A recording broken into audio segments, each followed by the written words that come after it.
먼저 간단하게요. 배경 설명을 먼저 말씀드리면요. 마가복음의 저자는 누굴까요? 마가입니다. 그 마가라는 이름이지만 다른 성경을 보면 마가라 하는 요한이다라고 나와요. 그래서 이 마가라 하는 요한, 이 마가는요 유대인이에요. 그때 당시에 유대인 말고 사도 바울은 무슨 지파죠? 베냐민 지파죠.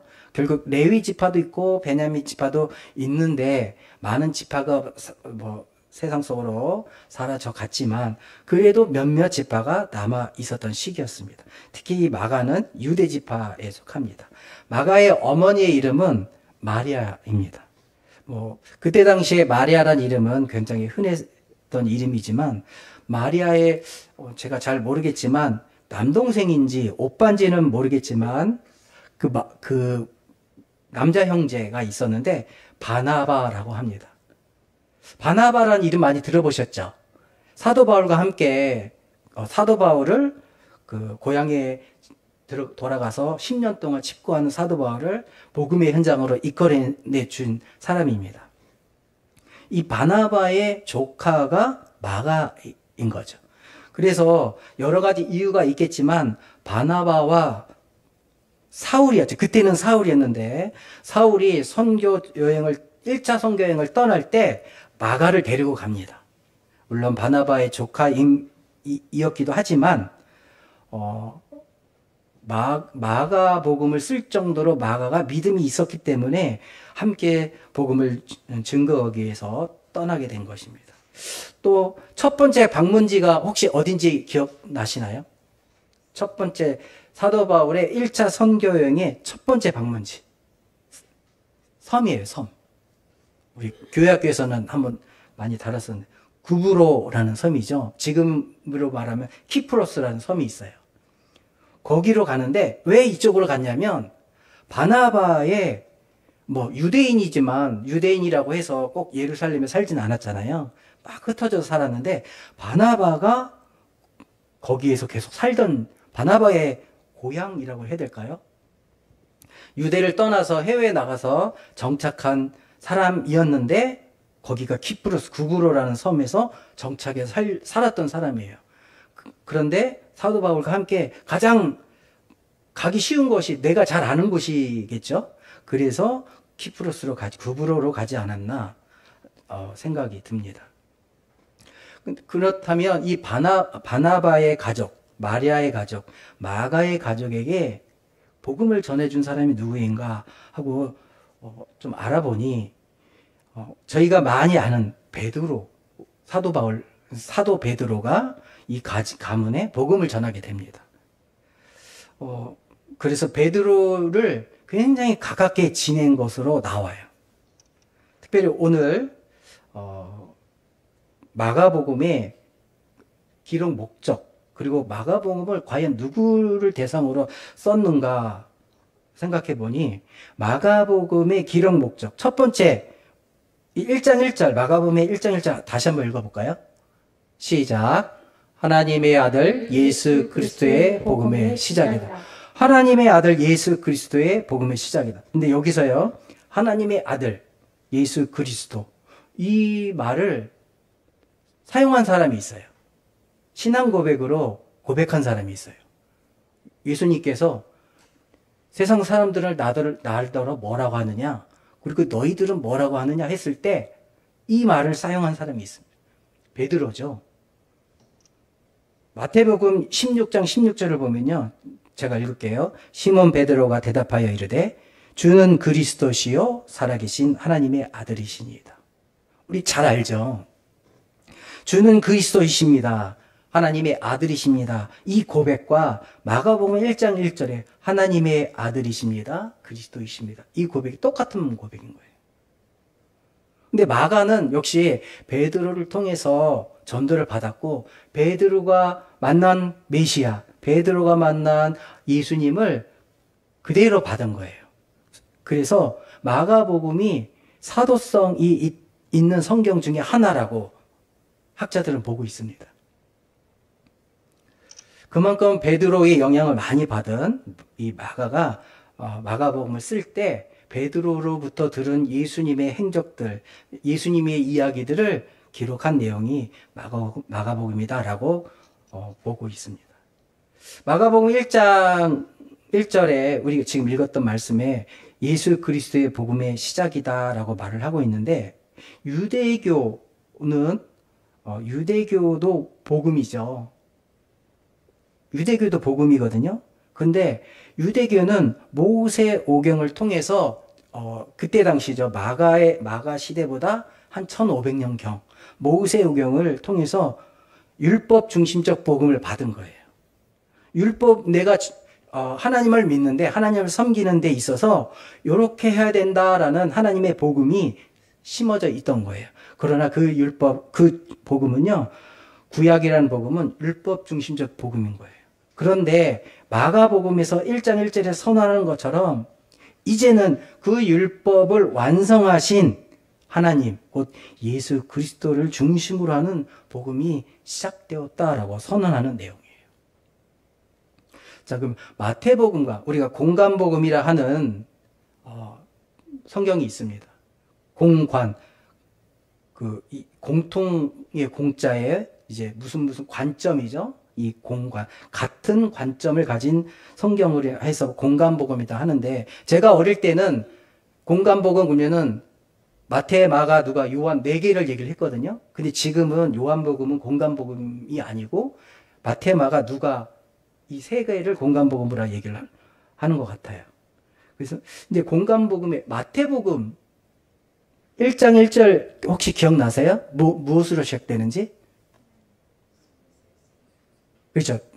아브라함과 다윗의 자손, 예수 그리스도의 계보다. 이렇게 시작되죠. 이 마태복음은요, 유대인들을 향한 성경이에요. 복음이에요. 그러니까 유대인들이 예수님을 십자가에 달아 죽였지만, 그럼에도 불구하고 너희들이 알고 있는 당신들이 죽인 예수 그리스도는 아브라함 그리고 다윗의 후손이다. 왕의 계보를 타고난 존재다라고 시작하는 거예요. 그럼으로써 그거를 알림으로 이 유대인들을 향한, 이스라엘 사람들을 향한 복음인 거예요. 이 누가복음은요,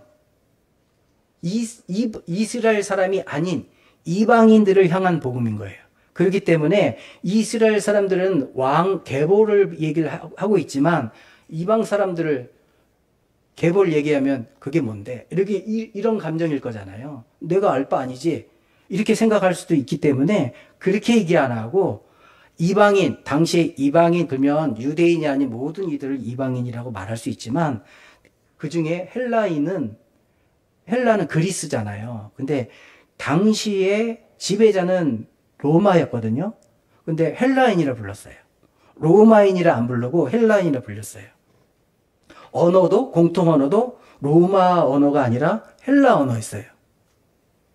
그만큼 헬라라는 나라가, 그리스라는 나라가 엄청난 영향을 끼쳤기 때문에 성경에서 말하는 이방인 그러면 보통 헬라인이라고 보시면 돼요. 물론 주위에 많은 민족들도 이방인이긴 하지만, 이 누구를 향한 복음이냐 했을 때 이방인, 즉 헬라인이나 로마인을 향한 복음이 누가복음인 거예요. 마가복음인 거예요. 자, 그러면 누가복음은 누구를 향한 거예요? 혹시 기억나세요? 오늘 주일학교, 교회학교 그 퀴즈 문제에 나왔죠. 누가가 쓴 편지는, 성경은 무엇과 무엇이 있는가? 누가복음과 사도행전. 그죠? 원래 누가복음과 사도행전은 하나예요.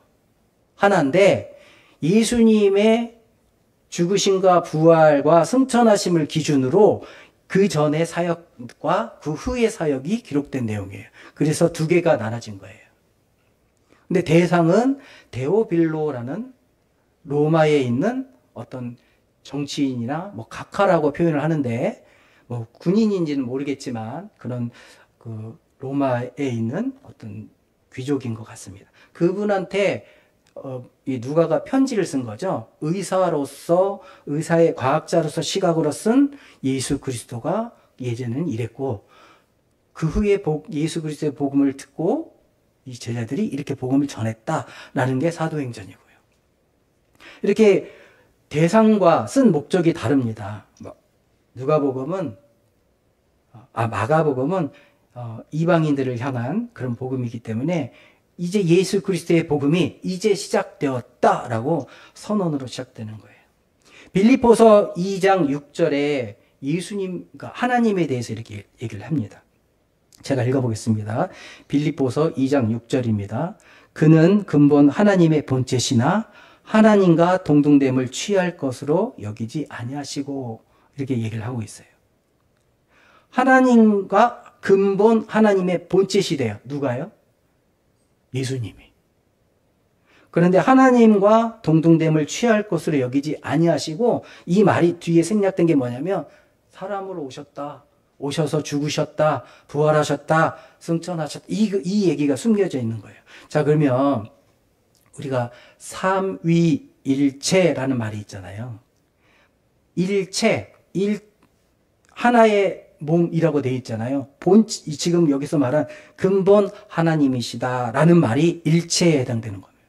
그리고 그 뒤에 말이 하나님과 동등됨을 취할 것으로 여기지 아니하셨다, 사람으로 오셨다라는 말은요, 삼위 중에 하나인 아들의 하나님의 모습을 얘기하는 거예요. 그래서 이 빌립보서 6장은요, 2장 6절은 하나님이신데 하나님의 일체, 본체를 말씀하시면서 또 삼위 중에 하나인 아들의 모습의 하나님을 설명하고 있는 내용이에요. 그분이 예수님이신데 그분의 복음이 이제 시작되었다라고 마가복음 1장 1절에는 얘기하고 있는 겁니다.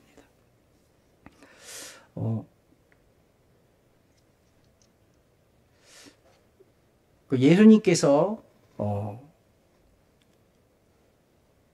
계속 예수님에 관련된 얘기를 하고 있지만요, 예수님께서 성육신, 이 땅에 태어나셨고 몇 년이 지난 후에 공생애가 시작되었나요? 30년이 지난 후에 공생애가 시작되었죠. 근데 예수님은 레위인이 아니고 유대인이죠. 유대인은 왕의 모습을 갖고 있지만 혈통으로는 다윗의 후손으로 태어나셔서 왕족이지만 영적으로는 제사장의 위치에 서 있잖아요. 제사장들은요, 보통 제사장이 아닌 레위인이 아닌 다른 부족들은요, 나가서 싸워야 돼. 전쟁을 해야 돼요. 그래서 민수기에서 백성들을 한국말로 뭐죠? 일본말로 카조에이로, 이제 세는 거. 세는 거요. 개수. 개수를 한다는 거는 나가서 싸울 군인들을 개수하는 거거든요. 그게 몇 살이냐면 20살부터예요. 20살부터 나가서 전쟁할 수 있는 나이기 때문에 저희들은 다 이제 유대인으로 이스라엘 사람이라면 나가서 싸울 수 있는 사람에 들어갑니다. 그런데 레위인은 달라요. 레위인은 전쟁을 안 하거든요. 레위인은 하나님께 예배를 드리며 하나님을 섬기는 위치에 있잖아요. 그런데 20살부터 개수를 안 하고 30살부터 개수를 해요. 왜냐하면 20살부터 10년 동안 요즘 말로 수습기간인 거예요. 내가 하나님의 제단에 가서 하나님의 성전에 가서 하나님께 제사 드리고 하나님을 섬길 수 있는 그런 것들을 배우는 기간인 거예요. 그리고 그게 끝난 다음에 정식으로 사역을 시작하는 것이 30살부터인 거예요.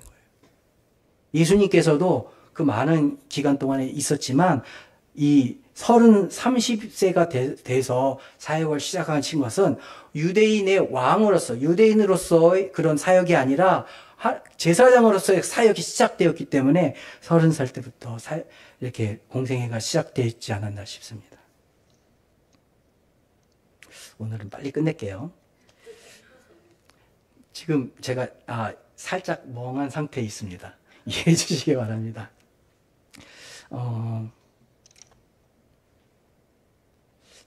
이 많은 그 구약의 예언서에 계속해서 메시아를 얘기를 하고 있어요. 이사야 9장 6절에 보면요. 저희들이 많이 들었던 내용이에요. 제가 읽겠습니다. 이는 한 아기가 우리에게 낳고 한 아들을 우리에게 주신 바 되었는데 그 어깨에는 정사를 메었고 그 이름은 기묘자라 모사라 전능하신 하나님이라 영존하신 아버지라 평강의 왕이라 할 것이라.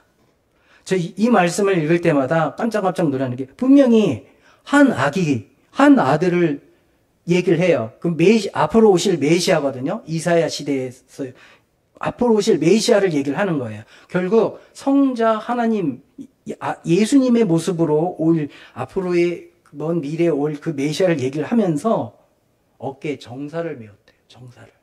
이 정사를 그 NIV나 킹제임스 버전을 보면 거버먼트라고 되어 있더라고요.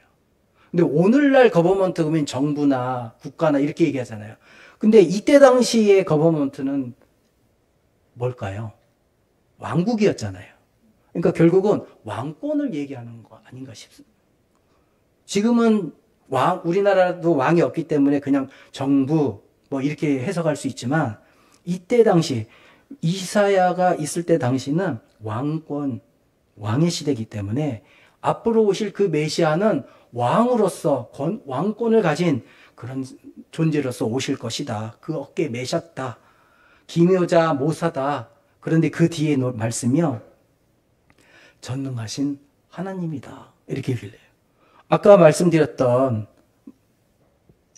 마태복음에 나와 있는 말씀, 제가 하나님의 본체시면서 하나님과 동등됨을 취하지 아니하셨다. 이 말씀과 저는 이게 연결된다고 봅니다.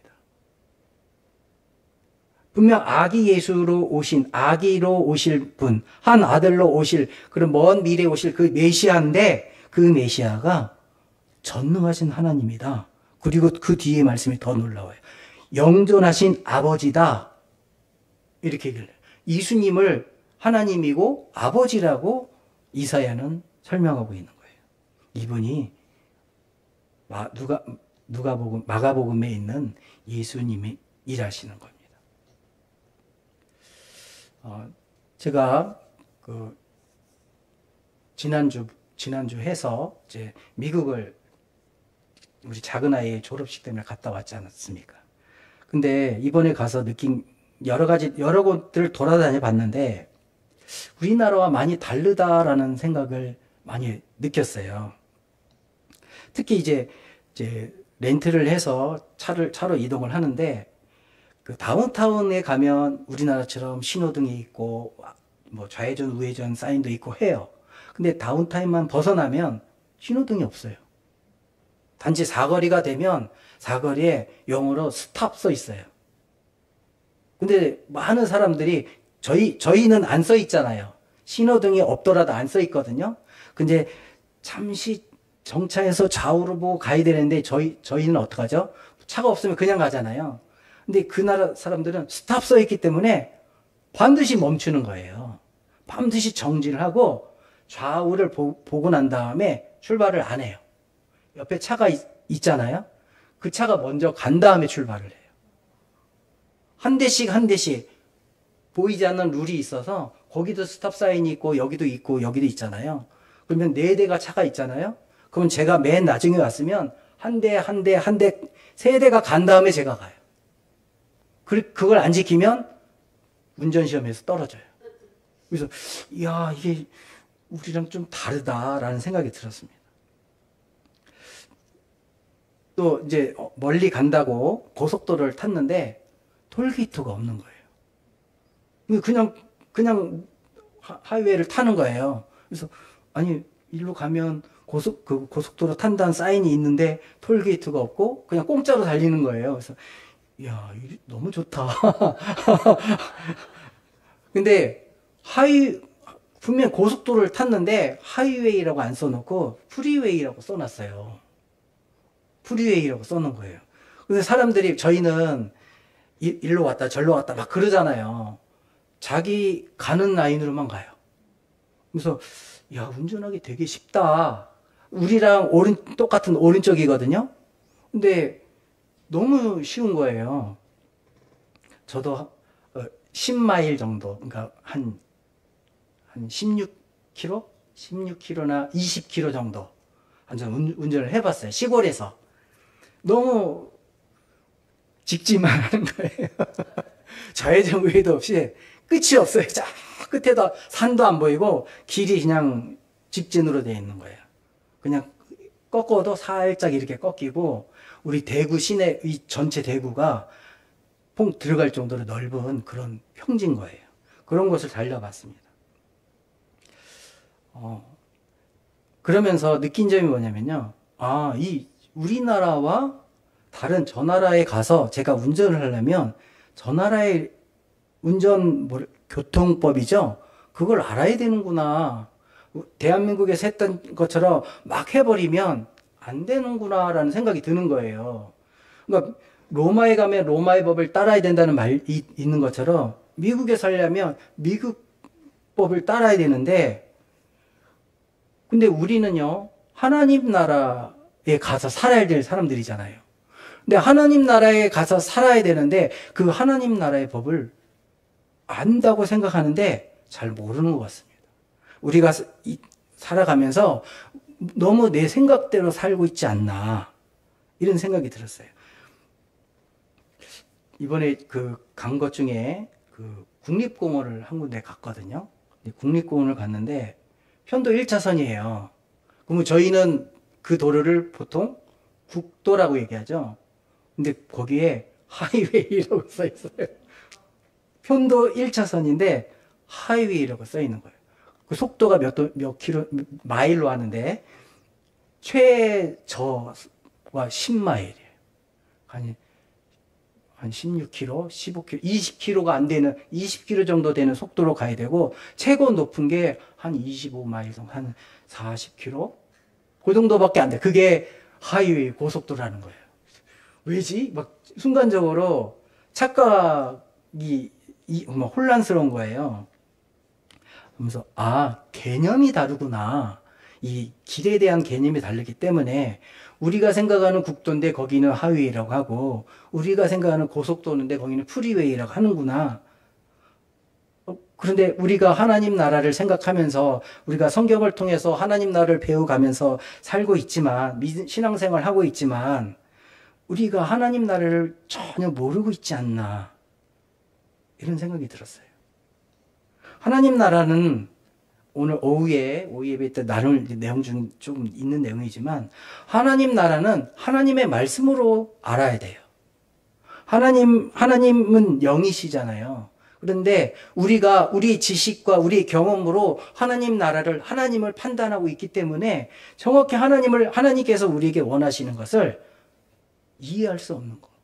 그런 신앙생활을 우리가 하면서 정말 형식적으로 살아가는 우리의 모습이 정말 스스로 자만하여서 내가 잘 살고 있구나 이런 생각을 갖고 있지 않나 생각이 듭니다. 그게 한국 교회의 문제가 아닌가, 아니 나의 문제가 아닌가 생각이 듭니다.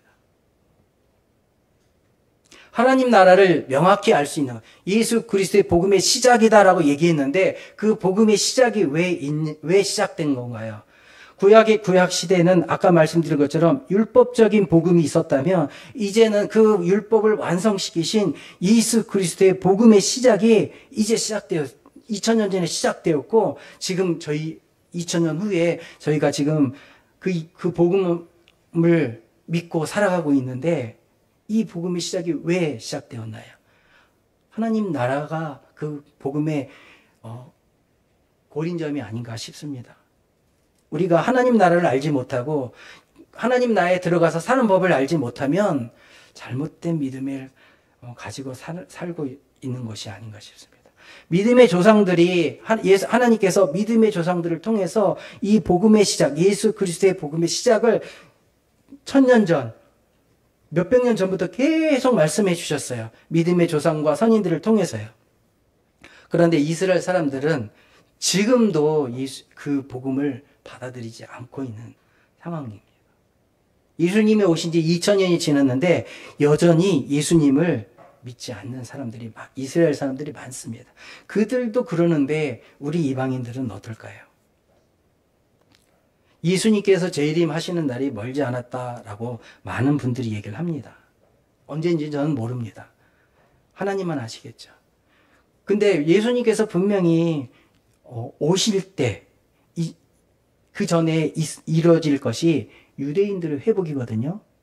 유대인들의 시대가 도래하거든요. 이제 예수님을 영접하지 않았던 유대인들이 이제 예수님을 너도 나도 영접하고 예수님을 믿는 시대가 올 겁니다.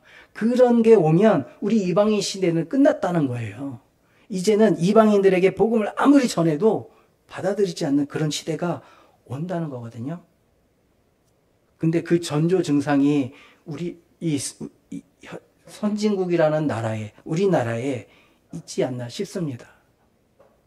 대형 교회들이 하나님을 믿는, 하나님을 섬기는데, 예수님을 섬기는데 온전히 믿음의 조상들처럼 섬기지 않고 있지 않습니까?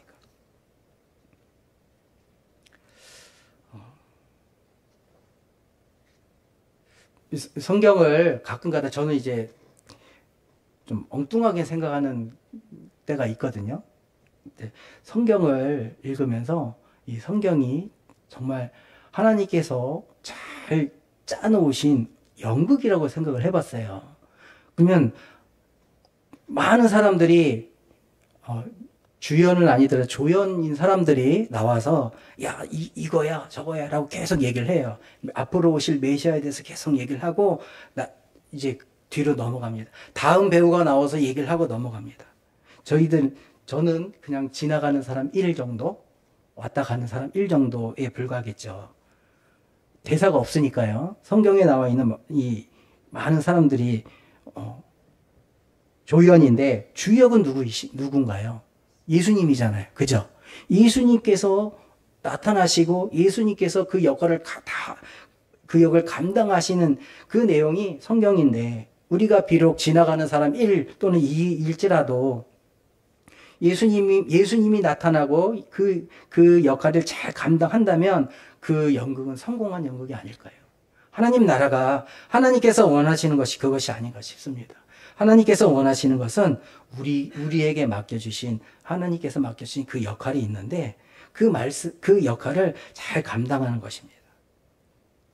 그러기 위해서는 우리가 하나님 나라를 알아야 되고 예수 그리스도가 어떤 분인지 알아야 되는데 그 아는 방법이 우리가 읽고 있는 성경이 있다는 것입니다. 성경 없이는 예수님을 알 수도 없고 성경의 내용이 없이는 하나님을 알 수도 없고 하나님의 나라에 대해서도 알 수 없다는 것입니다. 우리가 하나님 나라에 육체적으로는 시간적으로 보면 우리가 죽은 후에 아니면 예수님이 재림하신 후에 하나님 나라에 들어가겠지만 영적으로 보면 이미 우리는 우리 속에 성령님이 임하셔 계시기 때문에 우리 속에 내재하시고 계시기 때문에 현재 하나님 나라에 우리는 살고 있는 거예요. 그거를 우리가 정말 정확히 깨닫지 않으면 이 땅에 사는 동안 많이 힘겨운 삶을 살게 되지 않을까 싶습니다. 말씀을 정리하겠습니다. 복음의 시작은요, 세례 요한의 등장부터입니다. 세례 요한도 구약에 보면 외치는 자의 소리로 예언이 되어 있습니다. 예수님과 세례 요한은 6개월 정도 차이가 나는 친척 관계예요. 인친척인데, 그런데 태어날 때 서로 뱃속에 있을 때 그 어머니들이 만났고 그 이후로는 만난 적이 없어요. 그래서 예수님도 세례 요한을 모르고 세례 요한도 예수님이 어떤 분인지 몰랐어요. 그런데 예수님께서 세례 요한을 만났던 그 날이 바로 세례받는 날인 거예요. 그 세례를 통해서 예수님은 드디어 예수님의 공생애가 시작되는 거예요. 그 시대가 예수님께서 30이 되는 그 시기였던 거고요. 세례 요한의 역할이 무엇입니까? 예수님을 세상에 드러내는 것이 세례 요한의 역할인 거예요. 우리에게 맡겨주신 역할도 있는 줄 압니다. 저와 여러분들의 역할이 있는 줄 압니다. 권사님의 역할이 있는 줄 압니다.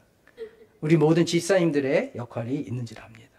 그 역할을 나와 하나님 1대1 관계 속에서 잘 알고 분석하고 깨닫고 그 역할을 감당해서 정말 하나님께서 원하시는 하나님 나라를 이루어가는 저와 여러분들이 되시기를 주님의 이름으로 축원드립니다.